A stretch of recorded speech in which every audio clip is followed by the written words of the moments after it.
We all have to be doing check-ins with ourselves to recognize, okay, I've met my threshold. I literally cannot pour out anymore. I can't give anymore. And if I can't do those things, then that is going to impact my productivity and it's going to impact the things I already built for myself. Hey everyone, I'm Morgan Debaun, a passionate entrepreneur and life advisor. With the Journey podcast, you'll discover that success isn't about the destination, it's about the journey. I'm sharing stories of amazing people who've taken control of their lives. Join me on my own journey to discover the secret sauce behind reaching success with permission from no one else. Welcome back to the Journey podcast. I'm so excited today because we have Minaa B here today, author of Owning Our Struggles and educator extraordinaire on Instagram. She is an advocate of helping people learn about their boundaries, how to set their boundaries, how to manage and have healthy relationships. And I think one of the things that's been really trending a lot lately, especially given all the crazy things that are happening in this world, is how do you manage self, right? What's in your control, what's not in your control. And as we embark into the holiday season, I wanted to have a conversation with Minaa about what are tips and strategies that we can use to set up a happy place, a restful place. There's times when I've had holiday seasons where I don't want to go home. I would actually prefer to just sit in my house alone. And this will be a really big holiday season for me because baby is in their newborn phase and I want to have a lot of boundaries, but also it's an exciting time in life where everybody wants to see baby. And that's just maybe not what's best for me and best for their health. And it's just, I've been thinking a lot about how I will manage it. And I can already feel myself talking myself into letting people do things I actually would not like to do. And so selfishly, Minaa is here to help guide me and hopefully you as well on how to stay more firm this holiday season and build that grounding, that self, reassurance. So thank you, Minaa, for spending some time with us this morning. Of course, Morgan. Thank you for having me. So first, tell the people a little bit about you. You're based in New York. And how did you get on this journey of teaching people publicly? Yeah, so as you shared, I'm based in New York and I am a licensed social worker, a mental health educator, and the author of the book Owning Our Struggles. So I earned my degree from NYU and I remember graduating in 2014. And around that time, I was like, all right, I guess it's time for me to really be an adult now because I can't hide behind education anymore. And around that time, I was personally dealing with my own emotional struggles, my own mental health. My mental health journey is what brought me to become a social worker because I struggled with depression and anxiety as a child. I didn't have language for it, however, until I became a teenager. And so that helped me pursue the field of social work. And then when it was time for me to graduate, I just remember having a lot of emotions about entering the real world, especially the workforce. And so I started blogging about my journey because I knew a lot of people could relate to, I'm a college graduate now, what is next for me. And simultaneously, that is when Instagram launched. However, there were no influencers or content creators when Instagram first became public, And so it was a really unique situation for me to have a platform where I could share my daily life, but also talk about different things that were happening for me. And around 2014, that is when blogging became like a huge thing in the industry. So I started to share more about my experiences on my blog, and I brought some of my blog posts to social media. And as you can see, many years later, fast forward, it paid off because I was consistent with it. I stayed true to my authentic voice. And I also found that as a social worker, mental health is still very inaccessible for a lot of people. But I do think healing doesn't only happen in a therapeutic relationship or in a therapy room. So I believe that people can still heal and they can still grow and evolve even if they don't have access to therapy. So if I can play a role in that by teaching and providing education through either my Instagram posts, the articles that I write, or even in my book, then that is the journey that I'm set on. That's beautiful. One of the things that when I was prepping for this interview, I was thinking about times in my life where I could have used help, but didn't have the vocabulary, felt overwhelmed to even find the help Mhm. that I needed. And as a founder, there's so many moments that are just terribly low and very lonely because only you can be the decision maker. Only you can make tough choices. And even if you have co-founders Mhm. sometimes, being the boss means you get sometimes the buck stops with you. And there was a time when the Blavity, we were probably around 2017, 2018, we were growing really quickly and very successful outside looking in, but we were having a lot of internal struggles. Our company culture was changing from 20 Black kids hanging out in an apartment, just making good stuff, to needing HR policies and needing, like people needed things. What's our 401k? What's our this? What's our that? And I'm like, I don't know. Somebody tell me what do we want? And I just remember feeling that pressure of like, oh my God, like this is a lot. And I also made a lot of mistakes, and they were very vocal about it, publicly and privately. And I used to have to meditate for like an hour in bed to convince myself to get up and go to the office, Yeah. you know? Yeah. But I'm like, I was DIYing it. I should probably have not DIY'd it, And I remember I started working out. Like I started to do all types of things to get the endorphins, to have a little bit more control over my routine, have a sense of, okay, well, when I wake up, I can at least go to the gym, and have this routine before the chaos Yeah. Yeah. happens. But I wish that I had the maturity that I have now to say, Yeah. and you should consider talking to Yeah. somebody. Yeah. Like, you don't have to process all of this alone. It doesn't mean your job's easier, but it does mean that it doesn't have to be as potentially risky to my actual health. And I could have gone left. Mm. Luckily, I was able to, self manage enough. But I'm curious from your perspective, for anyone who's listening in who might feel that way, where they're like, I'm DIYing it. Mhm. I'm watching people on Instagram. I'm YouTubing. I'm kind of managing it myself. What would you say to them to push someone or give them an opportunity or create the space for them or invite them into the space to seek help? Well, I want to highlight something that you just said really quickly because you are talking about the importance of self care as a prevention strategy and not a crisis response. So I understand that feeling of like, I'm literally DIYing it and I have no idea what I'm doing. But because you know that you're leading people and how hard it is, the fact that you could say, I woke up and I meditated for an hour, I made sure I went to the gym and I got my endorphins, that is because you're prepping your body as well as your mental state for what is to come because you know how difficult it is. So I wanted to like highlight that because I don't want it to be minimized because I think so many people actually, Fair. yes, give yourself the credit. Give I'll take it. I'll receive that credit yourself the from credit. my former younger self. Because I look back at her and I'm like, girl, It's easy, you right? were doing a lot. Yes, you were doing a lot. And I think in the midst of what you were doing, hearing how you outlined your day shows that you were prepping yourself for all that you had to take on. I don't run a huge company as of yet. I just literally hired an assistant 6 months ago. And I remember prior to hiring assistant, I'm like, oh my gosh, doing everything alone is just so exhausting.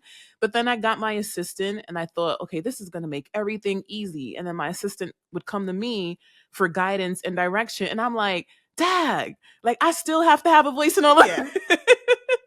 It just Yep. never stops, right? And so I want to just like highlight the importance of people taking care of themselves and recognizing the intricacies of the work that we do. And this is whether you are an entrepreneur or working a traditional job. When you know that you are required to engage in a particular type of labor that is going to require your physical energy, your mental energy, and it can even deplete you emotionally and spiritually, there is a great level of self care that is involved because a lot of decision making is happening, a lot of labor is happening. And so, if we can incorporate celebrate those moments of pre-care where we realize I have a really hard, laborious day ahead of me. Maybe I do need to be the person who wakes up an hour early to tend to myself and my well being before I wake up 5 minutes before the chaos starts. Or maybe I need to recognize that I Mm, carry stress a lot in my body. So I am the type of person who needs to carve out time to go to the gym or do yoga or do Pilates, whatever it needs, because I notice that when I'm stressed, I feel all the tension in my neck. So this is what it means to pay attention to how your mental health also impacts your physical well-being too. And I think that just planning in a sense of recognizing that this is a prevention strategy because I'm doing hard work and I'm going to have hard days. So if I can cultivate a space in my day for me to rejuvenate because I know what I'm about to get into is hard, then that is a beautiful way of taking care of yourself and just maintaining your well-being. hmm I appreciate you saying that. And I love talking to people who are just like so calming. I'm like, yes. So help me then, like, when's the threshold of like, okay, sis, you are Mhm. doing all the things and like you're actually working really hard to keep it all together. And we might need to do something else. Like, you're okay, but this is a lot. I have employees where I'm like, you're doing a lot to just get to the baseline. And that is a signal of like, Right. this is not sustainable. Right. And I think that's the key word. Is this sustainable? Can I keep doing this long term? So I think that we all have to be Mm, doing check ins with ourselves to recognize, okay, I've met my threshold. I literally cannot pour out anymore. I can't give anymore. And if I can't do those things, then that is going to impact my productivity and it's going to impact the things I already built for myself. So I think it's important for us as people to recognize a part of evolving knows when we kind of hit the ceiling and when we have to restructure things to like raise the elevation and say, in order for me to do that, though, I need to bring in a team, I need to delegate, I need to outsource so that we can shift this roof, so that we can shift the limit here because I've met my capacity. And so, in order for me to keep growing, I need to ensure that threshold grows as well. But I need a team of people, I need support. So I think we have to pay attention to the ways we are starting to feel depleted, both physically and emotionally. mhm, So, as I shared earlier, right, like thinking about how stress gets stored in the body, I find that I am always waking up with a headache, or I am always experiencing a gut imbalance where my stomach just feels really heavy. Or I might realize it only feels heavy when Monday morning comes and I'm like, dag, like I gotta get my week together. We call it the Sunday scaries where you're so dreadful about Monday coming because you're thinking about the burdens and the weight that you're carrying. So I think when those things start to happen, that's a sign to you that you have to shift things around. Because if Sunday is coming and you're realizing I'm about to enter the work week and I feel very overwhelmed by the thought of Monday coming around, my body is starting to feel tense around it. And then when Monday does come, I feel very overwhelmed by the things on my plate. That's a sign that we need to start shifting things. And I do think as a culture, and being Black leaders too, we live in a culture where hyper independence is very tied to the Black experience, where we struggle to ask for help mhm, and we struggle to feel like we deserve help sometimes. And so I think that that is a part of wellness culture that we do have to shift specifically in the Black community, where we recognize we are deserving of help and help is a valuable resource. And speaking up and recognizing that I need extra care or I need extra attention right now doesn't mean that you're a failure. It doesn't mean that you are mhm. weak. It actually means that you are a wise individual who is focused on growing and evolving, and you Mhm. recognize that you can't do that by yourself. Yeah, I appreciate you saying that. And it's interesting because when I think about our culture historically, being in community, you know, my auntie, my grandma used to pick me up from school every day, right? When I was in middle school, or, you go and my cousin would be at my grandma's house. So my grandma would pick me up, then go pick my cousin up, because people would be working. And so it's like, when did our culture evolve to the point where people thought they were supposed to do it all on their own? Right. Right. You And know, and because yeah. that's not how we Yeah. were really raised. No, no, like, even when you say that, I think about how my brothers picked me up, and I would come home too, and my uncles and my cousins would be at the house too, like, that was a part of our culture. I think that, there's a lot of Yeah. shifts that happen in society that diminishes culture and community care. And I find that one, Mm, trauma plays a big role in it, especially when it's societal and an environmental. A lot of us, we understand the impact that 2020 had on a lot of communities, especially communities of color. And that is a great example of recognizing how communities can be fragmented as a result of experiencing a form of global trauma. Because we had stay at home orders. And as a result of that, we also see we're living in a loneliness epidemic because communities were not able to thrive even during that time where we were forced to separate from one another.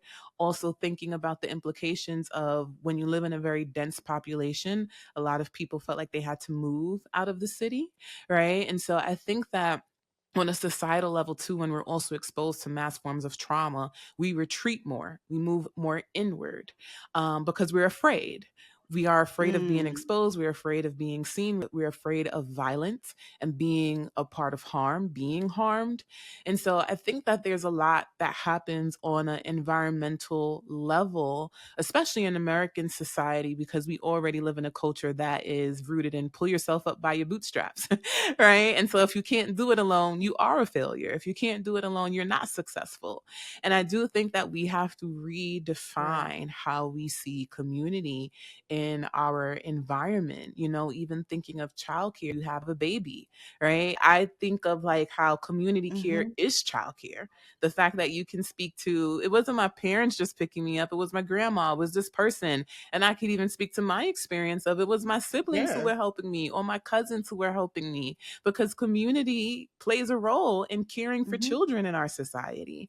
And I just think that trauma on a Right. global level, unfortunately, has disrupted our ways of staying in contact with our community. And I think those are the things that I hope to see a Mm. shift in our culture. You know, I have to also acknowledge that I think in a lot of Black families, even in my own family, now that we have more strong boundaries on things, there's people in my family that, Mhm. I haven't talked to in years. I haven't seen them, I haven't talked to them in years. And I remember growing up, I grew up with a lot of people, a lot of people on both sides. I'm from St. Louis. Everybody lived in like across the street, down the street.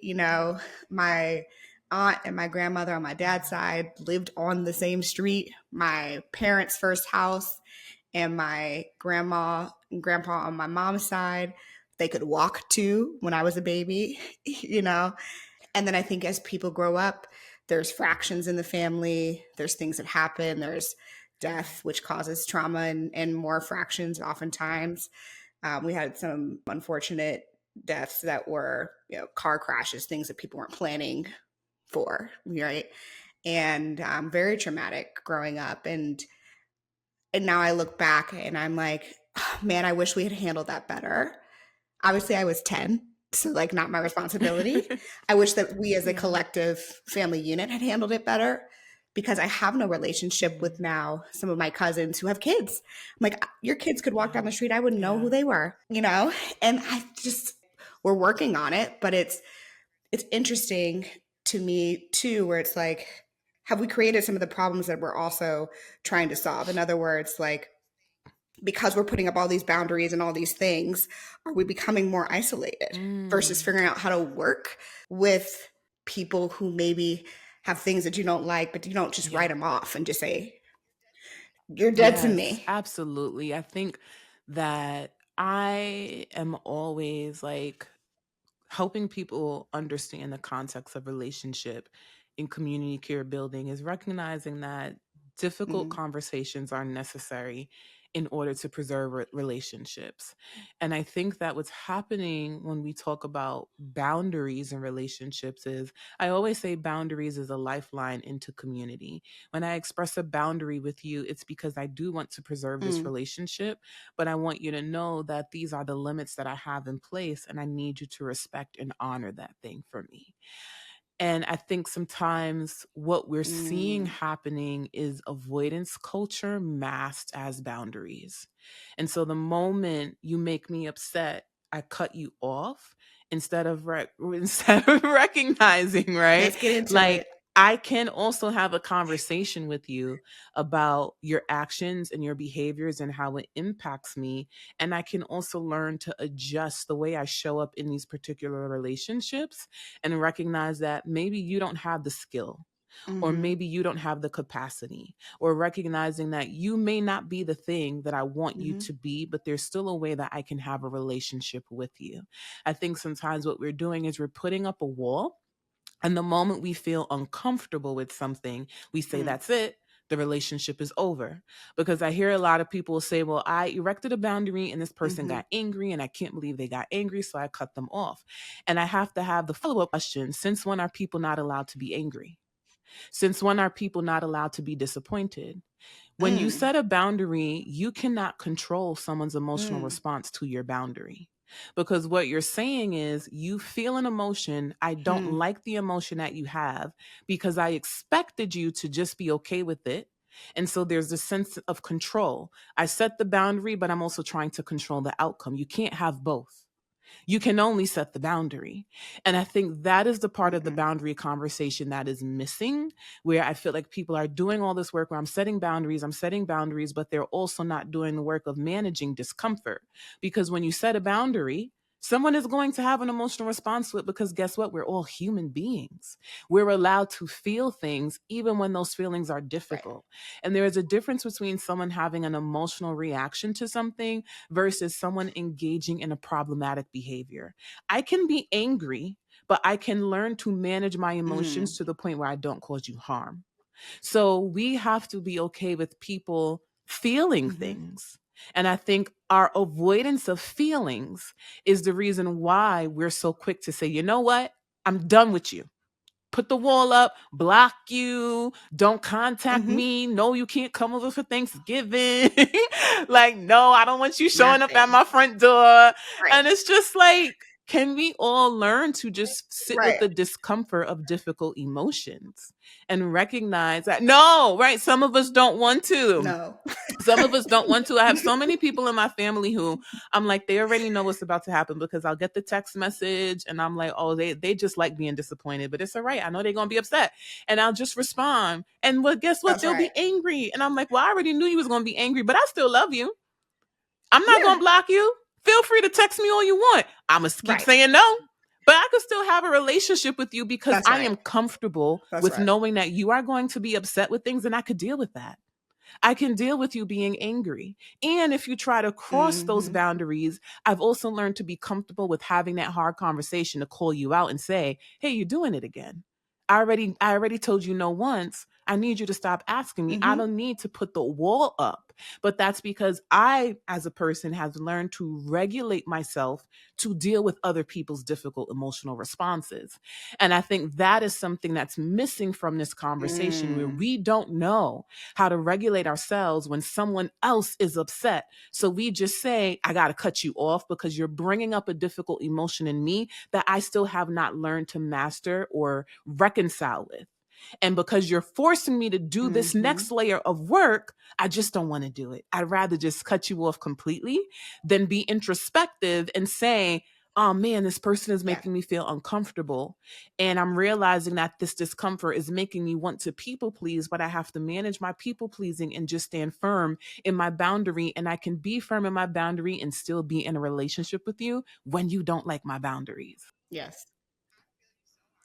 Woo! I feel you so hard right now. I'm Yes. like, yes. Because this also happens at work. This happens a lot at work too. I mean, we're talking about family, but I see it in situations where I'm like, this person is disrespecting you and you'd rather Hmm. avoid and just stop having meetings with them. Oh, I just don't want to meet with this Right. person. I'm sorry. You can't just Yes. stop meeting with people at work. Yes. Like, you guys need to figure this out, you know? And I'm like, have you had the conversation? Have you talked about how you're feeling and why and how you'd like to be communicated with and all these different things? And the number of like just Mhm. I would rather not be in the meeting. I'd rather not even have any interaction with them, especially in a remote environment where you Yes, really can kind of compartmentalize. It's very. so much so different than Right. when we were in the office. Because in the office, what are you going to do? JoJo sits next to you. So you're going to have to figure that out. Right?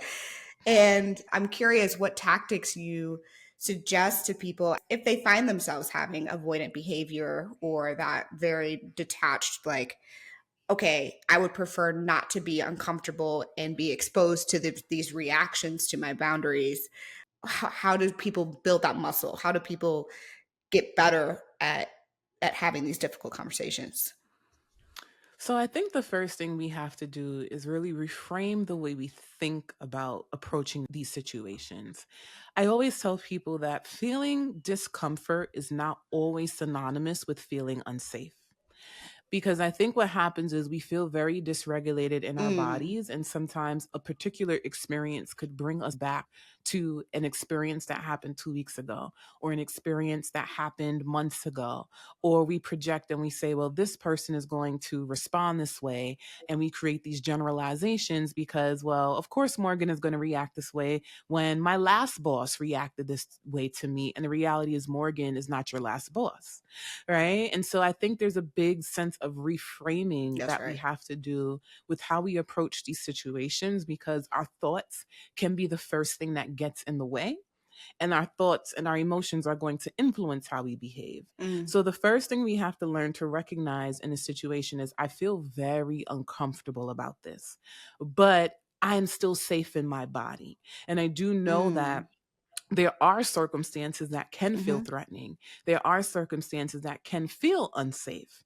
And so, are there people that I can bring in and inform, maybe my director or HR, and have these solutions in place so that I can have a great sense of safety, and psychological safety as well, where I can have these hard hmm conversations? I also say practice makes perfect in any scenario, right? And that requires communication as well.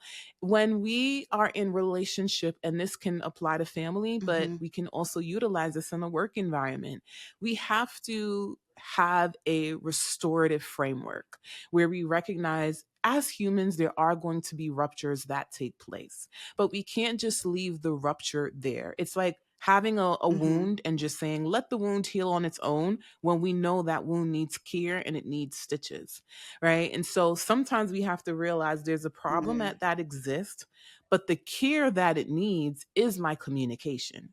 The care that it needs is my presence. The care that it needs is me providing some sense of an emotional hmm investment to tend to this particular problem and situation so that we can have a solution. That is what it means to be solution focused. And so I encourage people to be thinking about the ways that mm, they too can play a role in cultivating those solutions to the problems that feel very uncomfortable to them. So, one of the things that we can be doing is regulating our bodies through self regulation and co regulation. Self regulation practices is when we do the work on our own to regulate our bodies when we're uncomfortable. So, self regulation could look like, I'm about to go into this mm, meeting and it feels so hard. Let me do some meditation. Let me do some deep breathing. Let me do breath work in this moment to prepare my body mm, to feel expansive enough to take in what is about to happen. Maybe I need to co regulate. Co regulate is when we use someone else's nervous system to regulate our hmm own. So before I engage in this difficult scenario, maybe I do need to call a friend, and maybe I need to talk to someone who is going to give me sound advice, hmm because the key here is someone else's calm and safe nervous system regulating yours, not the friend who wants to engage in gossip Yes. or drama or is going Yes. to put the battery in your back to make you feel angry. No. This is why we have to be mindful of the quality of our relationships and who we allow Right. to pour into us. So you want to make sure that you're Yes. regulating yourself with someone Right. who has sound judgment, someone who knows how to engage in critical thinking, and someone who can give you that emotional safety to help prep you Mhm. for what you're about to get into. So, those are some techniques that I really encourage people to be Mhm. thinking about because, as I said, like these walls are not going to get us closer to community. It's just going to continue to segregate us and it's going to continue to let these ruptures exist where we're all walking around with these open wounds and nobody is doing the work of collective healing. And collective healing requires Mhm. honest communication, right? It requires us to be able to say, that wasn't Mhm. okay what you did, and also acknowledging that it's hard to do that. But in order to generate safe spaces, we also have to play an active role in that. And that active role looks like us, somebody Mm. deciding that I'm going to be the person to speak up today. And I'm going to address and call someone in and say, what happened in that meeting Mm. wasn't okay. And I want to have a one on one conversation with you. And I can't control how you react to it, but I want to share this information so that we can move forward and progress and recognize, how we can be in relationship with one another. Yeah, wow. I think if Mhm. all of us could just get 20% The better at that, impact. like the impact at home and the workplace and generational relationships and neighborly relationships. I got a neighbor I'm beefing with right now, and I'm like, man, I really don't want to beef with you forever. Right. Like you're pissing me off, Right. but Right. Like keep I it would simple, like prefer how it for was us to back in the just be day. neighbors. You know, Karen, let me live, Karen. But I don't know. I'm working on it, Doc. I'm working on it. Okay, so tell me about your book. Like, who is your book for? Owning Our Struggles, again, is the name of Mina's book. And what are the kind of tools and tactics that listeners who might be interested in learning more might find in your book? Yeah. So, as you shared, the title of the book is Owning Our Struggles. And the core concept of the book is how to heal from trauma through community care. So, the chapters in the book explore healing from childhood trauma, as well as healing from difficult family and parent child relationships, and provides tools on how to build healthy relationships in the context of friendship, partnership, but most importantly, relationships with ourselves. So it's pretty much like a coming Hmm. of age type of self help book where chapter one starts off with childhood trauma and then it takes the reader on a journey into adulthood by exploring how childhood Hmm. trauma impacted you as an adult. And then it focuses on the different domains of adulthood, such as our relationships to our family, relationships to our partners and friends, and also our relationships to work and productivity. And I wrote this book. The concept came Hmm. to me in 2020, and the reason why I wrote the book is because I was witnessing a world where a lot of people was struggling to integrate back into society after all of the harm and trauma that we were exposed to. So we were dealing with the coronavirus pandemic. We also dealt with the murder of Hmm. George Floyd and Breonna Taylor. And if you were a person of color at the time, you also saw the world's reaction to that. And it was very much a visceral reaction where it was really difficult to Hmm. process. Then we also saw the stabbings happening in the Asian American community. Hmm. And then we got hit with the loneliness epidemic, which we are still living in till today. And so I found that people had all of these tools because they were Hmm. going to therapy, doing all of this healing work that they found online or even in their personal lives. But despite all of that healing, they were struggling to integrate back into society. And what I found was it can be really easy to go to therapy. And I wouldn't Hmm. say it's easy because for some people it can be really difficult. And I don't want to minimize that experience. But what I mean is that often when we Hmm. are going to therapy as individuals, we are trying to do all of this healing work and we're recognizing the ruptures that were caused in our relationship. So the people that harmed us, maybe it was our family, maybe it was our friends. And so we're Hmm. focusing on our healing because of the harm that we experienced in relationships. But what I always tell people is that traumatized bodies have the potential to traumatize other bodies. And so while you're in therapy, learning about how you experience trauma because of the direct result of the relationships you were in, sometimes what we don't pay attention to is the ways we caused other people trauma when we were not in a state of healing. And I think it can be Mm. really easy to be I Hmm. focused and think about all the things that happened to me instead of being we focused and engaging in collective care and healing and Mm-hmm. thinking about the way that I too have the potential to cause harm. And when I was in a state of not knowing, when I was in a state of dysregulation, when I Mm-hmm. was in a state of PTSD, when I was in a state of depression, or all of these things that were impacting me, there were other bodies that I was coming in connection with that I may have hurt Mm. along the way. So it's wonderful that I got to a place now, right, where Mm. I can go to therapy. But sometimes when we're on that couch and we're talking to a therapist, we're focused on us. We're often not focused about the bodies that we harmed in the midst Mm. exactly of getting to where we are now. And Along the so way. I wanted to provide people with a framework where Mm. they could learn how to integrate community care and collective healing in the work that they do, so that they weren't just eye focused and thinking about, well, these are the things that hurt me, and this is the way my family hurt me, and this is the way my parents have caused me harm, and this is how systems hurt me.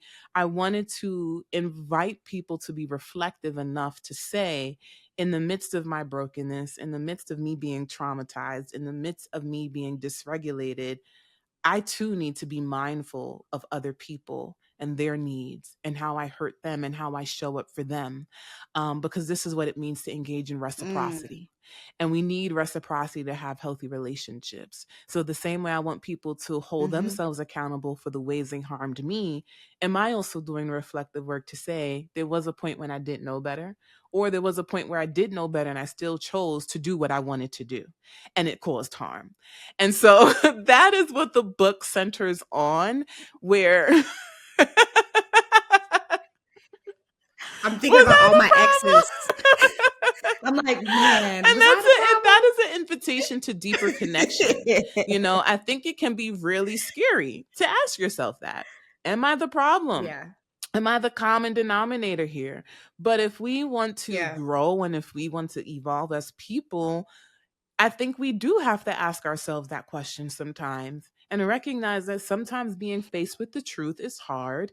It is scary, but we need the truth so that we know how to move forward. We Mm. can't move forward based on delusions, and we can't move forward Mm-hmm. pretending as if that we are so perfect that we have never hurt someone. And I think that we have to engage in a framework where we Right. live in a society, as what we've been talking about, self-care, self-care, self-care. So let me erect my boundaries. And then the moment somebody reciprocates a boundary and says, well, this is what I want in the relationship, oh my gosh, how dare you? Oh my God, can you We fall believe apart. this person?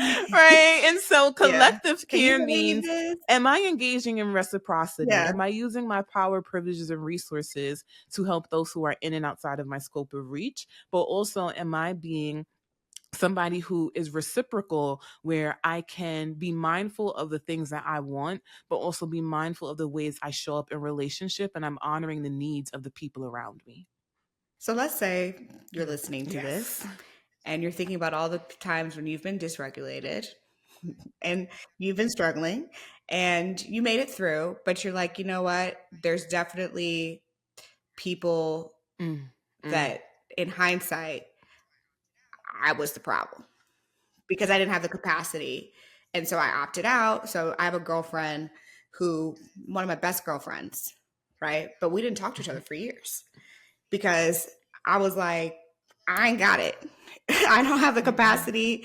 You are also low. I am low and you are low. And I feel like I made excuses for, there was a time when we just literally did not talk. I didn't invite her to my birthday party. We're friends now, so I can say this. But I didn't invite her to my birthday party and, things that I knew would be harmful, but I just was like, I can't consider your feelings right now. Like, I have to just do what I need to do. And I wish that had been able to talk about it mm. then, that we didn't have to go 2 years, 3 years. She got married. She lived a whole life without me. I'm like, girl, I missed it. So that was Yeah. my consequences. I wasn't a part of your life for some key moments. But I'm curious for anyone who's listening in that can identify times or people that are really important to them, but they know that they were part of the reason why there's no longer a relationship there. how you would encourage them, what tools or things they should think about in terms of re-engaging that person and taking responsibility and ownership for the situation. Yeah. Yeah. What you bring up is super important. And I cover this in the book as well.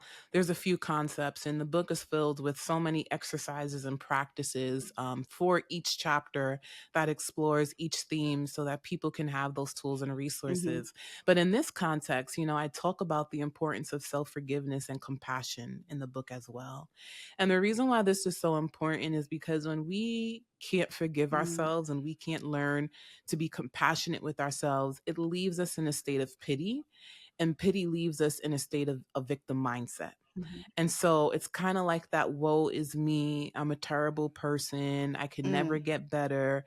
And by having that mindset, you're not actively pursuing change because you think that change is supposed to happen by falling on your lap, or you might Mm. think that other people are supposed to do the change work for you because you think you are so much of a powerless person that there's no resources available to you and there's no sense of agency for you to evolve and grow as a person.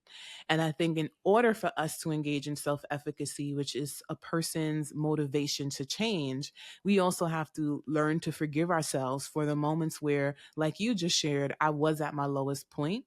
This was a time where I didn't know better. This was a time where, now that I reflect, I recognize I was very dysregulated and I didn't have healthy skills. And so I was very defensive, or I was Hmm. deflective, and I wasn't building emotional intelligence or emotional Hmm. resilience at that stage in my Hmm. life.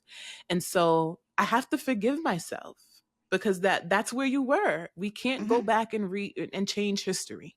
We can't. Mm. And so, as people, we do have to do the work of Yeah. recognizing ownership and saying, you know what? I was a problematic friend that time, or I was being a problematic partner. I realize now that I wasn't listening to the needs of the person. And so, forgiveness is required for you to move forward because, like I said, if you don't have that Mm. forgiveness, it keeps you stuck in a victim mindset. The next thing about forgiveness is, I always say to people, if you think that there is an opportunity for you to make Hmm. amends, pursue it. There are going to be certain situations that have happened where a major rupture was caused, and Mm. maybe that situation is no longer relevant, or that is a situation that took place so long ago that you feel like there is nothing that you can do. But I think that if you feel like you are in a place where you can make amends and you can apologize, there's nothing wrong with that. And I think that it's never too late to take ownership for your actions and just say, Mm. Hmm. I want to talk to you about something that happened a year ago. I realize now, with the season that I'm in and the way that I've been growing, that I was really problematic and I didn't handle that situation well. And as a result of that, I may have lost a lot of opportunities Mm. to be in relationship with you. But I want to just share with you that I acknowledge the impact of my actions. And this is what I'm going to do to be a better person to you, be a better friend, be a better partner, right? I don't think that it's ever too late to just hold yourself accountable in Mm. that regard. There's another side to this, however, which requires community care. And one of the things that I always talk about in the context of forgiveness, Hmm. so that we are not just I focused of doing the forgiveness work, we are we focused. Being we focused means knowing that when you cause harm in a relationship and you decide that you want to now repair it by holding yourself accountable and apologizing, you also have to remember that the other Hmm. person, the party who was the victim, the party who was wounded, forgiveness is a choice.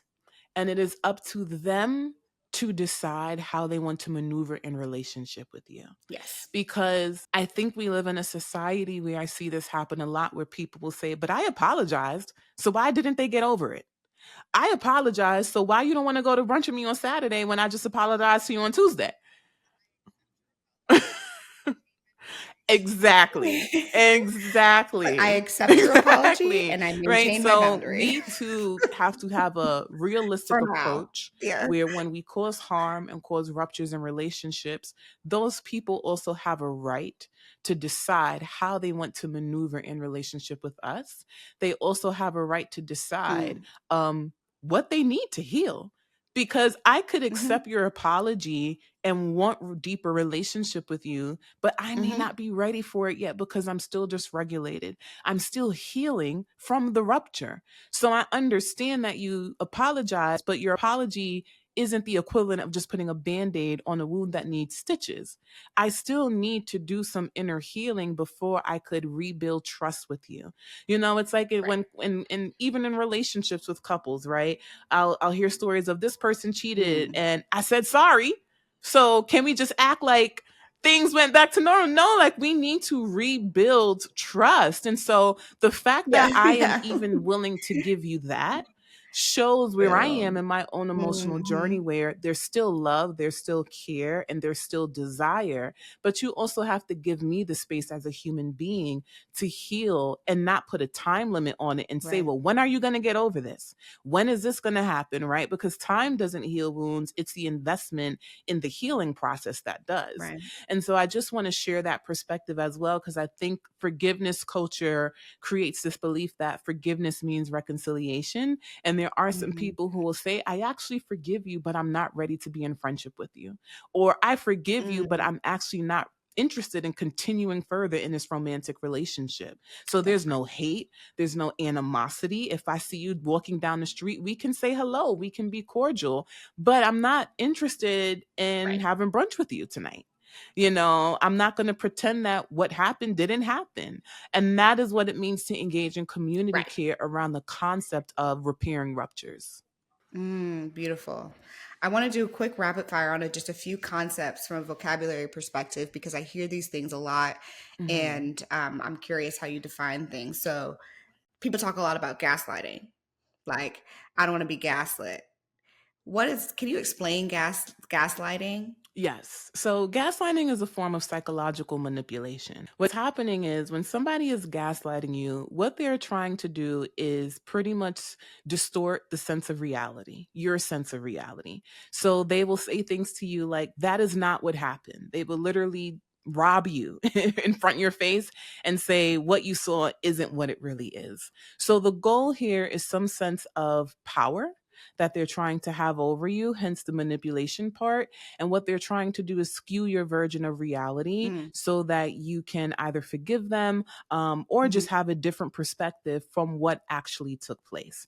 So when somebody is gaslighting you, it's really important to recognize, is there some sort of power mhm. hierarchy here where the person has caused some sense of harm? And instead of acknowledging the harm, they're trying to dismiss it by dismissing my sense of reality. Hmm.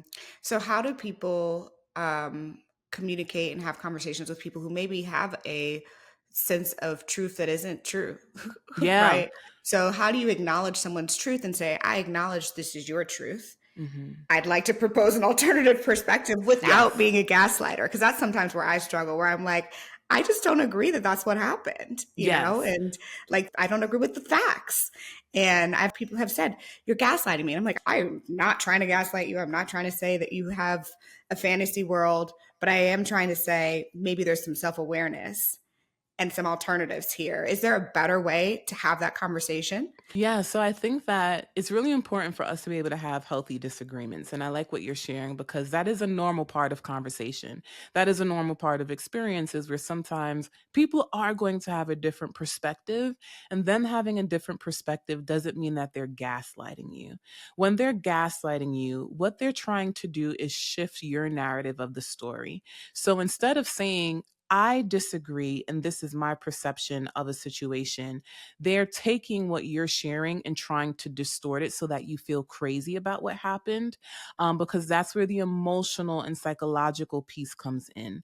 So if you're having a regular conversation with someone and they're like, I hear you, but I want to share my perspective, that's not necessarily gaslighting, where a person who is trying to gaslight you will say, I hear you, but that's actually not real. You're crazy for thinking that. And they will diminish your thought process. So it's this psychological ongoing form of drilling in on a person and really belittling isn't making sense. And the end goal is to ensure that I walk away from this conversation with you thinking the way I think.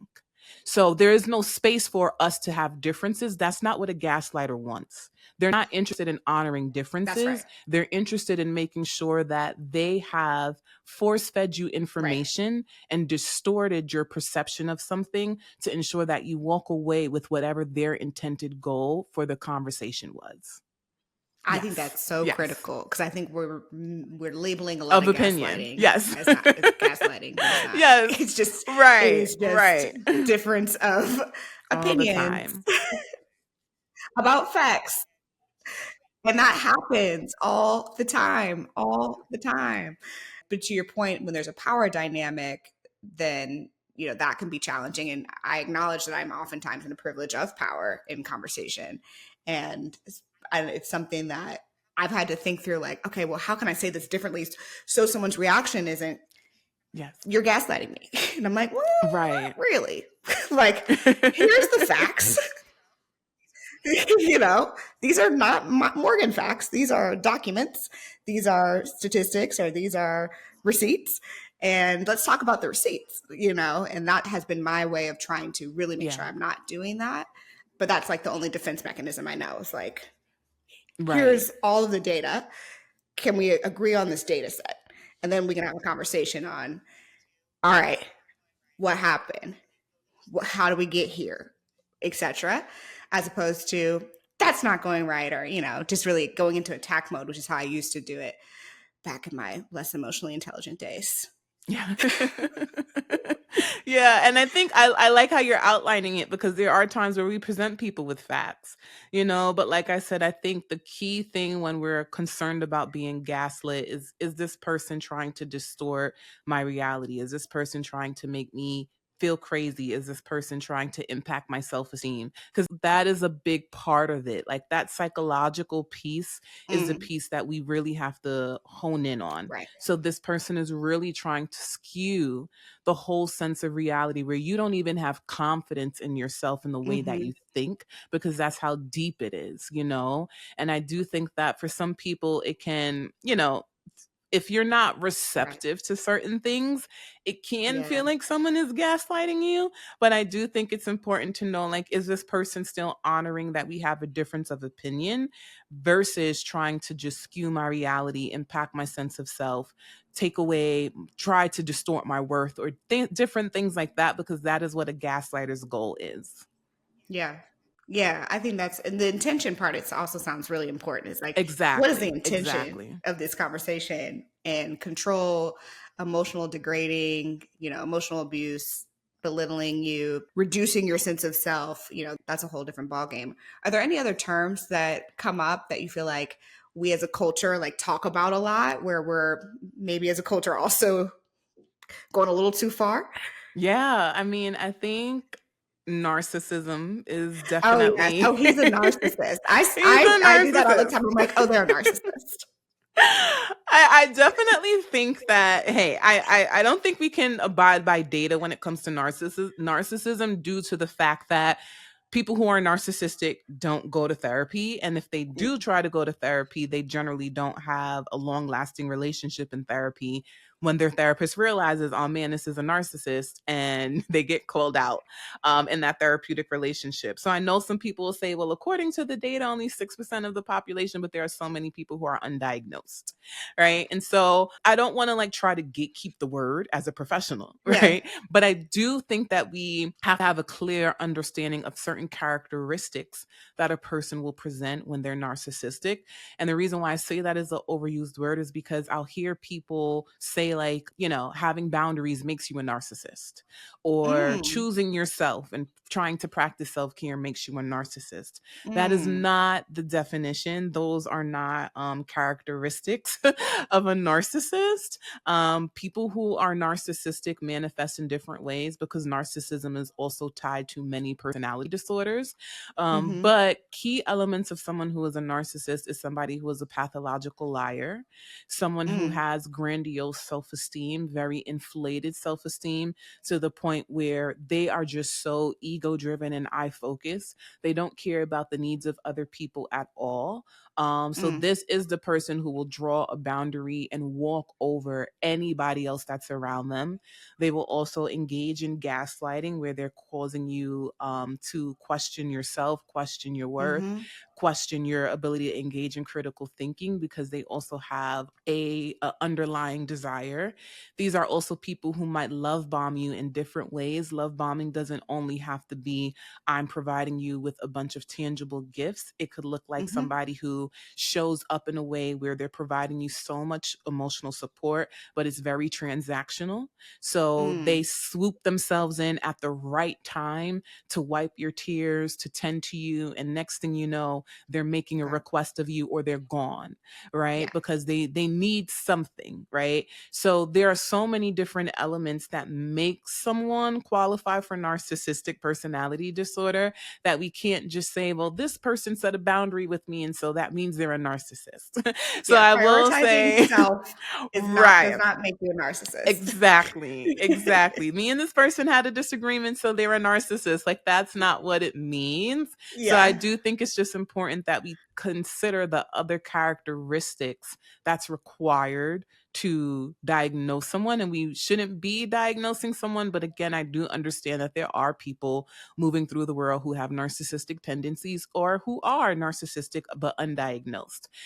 So I Mm. just think it's important to realize the specific amount of traits a person needs to possess that would make them narcissistic, versus somebody who you just feel like you don't like the way that they handle certain situations, and so you're calling them a narcissist. Well, well, Minaa, thank you for dropping some gems on the podcast today. I could keep going, but we're going to end it here. I appreciate you so much. I hope that people listening in felt something. And my challenge to everyone listening is, if you felt something, if there's a vision of someone in your mind that came up when we're describing these different scenarios, lean into that. That is a signal. That is a signal that there's something there that you should explore. And buy the book, by Owning Our Struggles. Follow Minaa on Instagram, and be open to exploring, if you have the capacity, exploring what or who you might want to improve and heal in your life. Minaa, how else can people stay connected to you? Well, they can find me at my website, www.minaab.com, and Minaa is spelled Minaab.com. You can sign up for my newsletter when you go to my website. My newsletter is called Mindful with Minaa, and my goal of the newsletter is to teach people how to cultivate healthy relationships, as what we've been talking about today. And as you share, they can find me on social media, just typing in my name, Minaa B. And my book is sold everywhere books are sold, so you can buy it on Amazon. If you want to listen to the book, it's also available on Audible, and you can also find the ebook as well. Amazing. Thank you for spending some time with us today. Thank you, Morgan. Thanks for listening to the Journey podcast. If you enjoyed this episode, make sure you leave a review and head to our Instagram and YouTube to leave a comment. And look forward to hearing how this podcast has made an impact on your own journey.